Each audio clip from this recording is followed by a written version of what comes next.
ہمارے معاشرے میں لوگ صرف قتل کرنے کو گناہ سمجھتے ہیں، زنا کرنے کو اور شراب پینے کو گناہ سمجھتے ہیں، لیکن ایک اور گناہ ایسا ہے کہ جس گناہ کے بارے میں نبی کریم صلی اللہ علیہ وسلم نے امت کو ڈرایا ہے، یعنی تاکید فرمائیے۔ وہ گناہ کون سا ہے؟ وہ گناہ ہمارے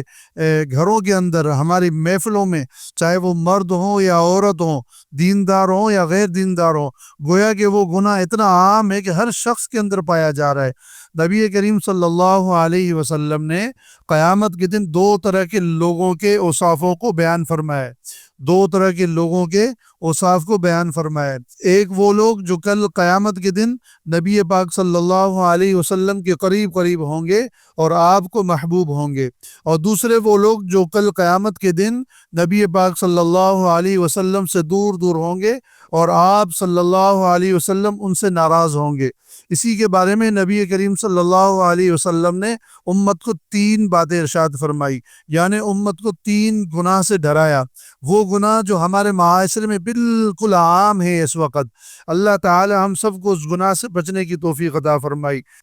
قیامت کے دن نبی کریم صلی اللہ علیہ وسلم سے دور رہنے اور نبی کریم صلی اللہ علیہ وسلم کی ناراضگی کا ذریعہ بننے والے وہ بد نصیب لوگوں میں پہلے نمبر پہ وہ لوگ ہوں گے بد نصیب جو اپنی زبانوں کو دنیا میں کنٹرول نہیں کرتے ہوں گے،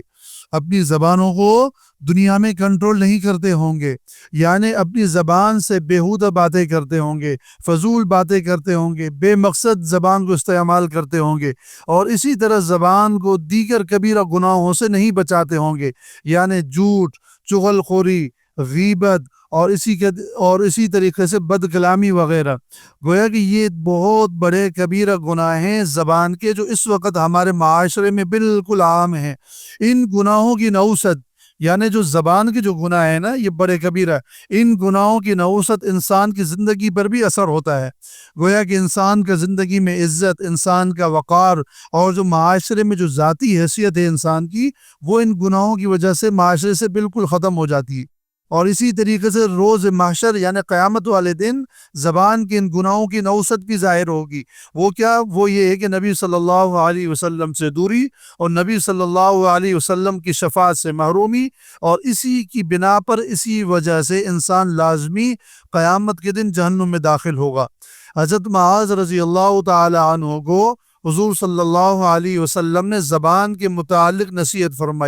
فرمایا جس کا مفہوم یہ ہے کہ معاذ، زبان کے معاملے میں اللہ سے ڈرنا، زبان کے معاملے میں اللہ سے ڈرنا، اس لیے کہ کل قیامت کے دن بہت سارے لوگ اس زبان کے معاملے کی وجہ سے جہنم میں منہ کے اونتے بل جائیں گے۔ اور اسی طرح قیامت کے دن نبی صلی اللہ علیہ وسلم سے دور رہنے اور آپ صلی اللہ علیہ وسلم کی ناراضگی کا ذریعہ بننے والے بد نصیب لوگوں میں دوسرے نمبر پہ وہ لوگ ہوں گے جو دنیا میں بد تہذیب اور بد اخلاق قسم کے لوگ ہوں گے، یعنی جو دنیا میں لوگوں کو ذلیل کرتے ہوں گے، لوگوں کو رسوا کرتے ہوں گے، لوگوں کی عزت نہیں کرتے ہوں گے۔ یہ وہ لوگ ہوں گے جو قیامت کے دن نبی صلی اللہ علیہ وسلم کی شفاعت سے محروم ہوں گے، اور آپ صلی اللہ علیہ وسلم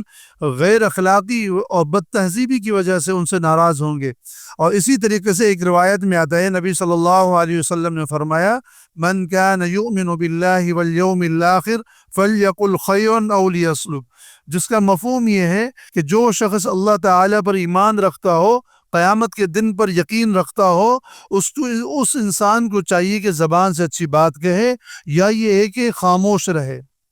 اور اسی طرح قیامت کے دن نبی صلی اللہ علیہ وسلم سے دور رہنے اور آپ صلی اللہ علیہ وسلم کی ناراضگی کا ذریعہ بننے والے بد نصیب لوگوں میں تیسرے نمبر پہ وہ لوگ ہوں گے جو دنیا میں تکبر کرتے ہوں گے، یعنی دنیا میں لوگوں کی عزت نہیں کرتے ہوں گے، لوگوں کو حقیر سمجھتے ہوں گے۔ اور اسی طریقے سے نبی کریم صلی اللہ علیہ وسلم نے فرمایا کہ وہ انسان جنت میں داخل نہیں ہوگا کہ جس انسان کے دل میں رائی کے دانے کے برابر بھی تکبر ہوگا۔ تو ایک شخص نے نبی کریم صلی اللہ علیہ وسلم سے فرمایا کہ اللہ کے رسول صلی اللہ علیہ وسلم، اگر ایک آدمی اچھا کپڑا پہننے کو اور اچھے جوتے پہننے کو پسند کرتا ہے، کیا یہ بھی تکبر میں ہے؟ اللہ کے نبی صلی اللہ علیہ وسلم نے فرمایا کہ یہ تکبر نہیں ہے، بلکہ یہ چیز تو اللہ تعالیٰ کو پسند ہے۔ تکبر کی علامت اللہ کے نبی نے بتائی، فرمایا کہ تکبر یہ ہے کہ حق بات کہی جائے تو حق بات کو تسلیم نہ کرے،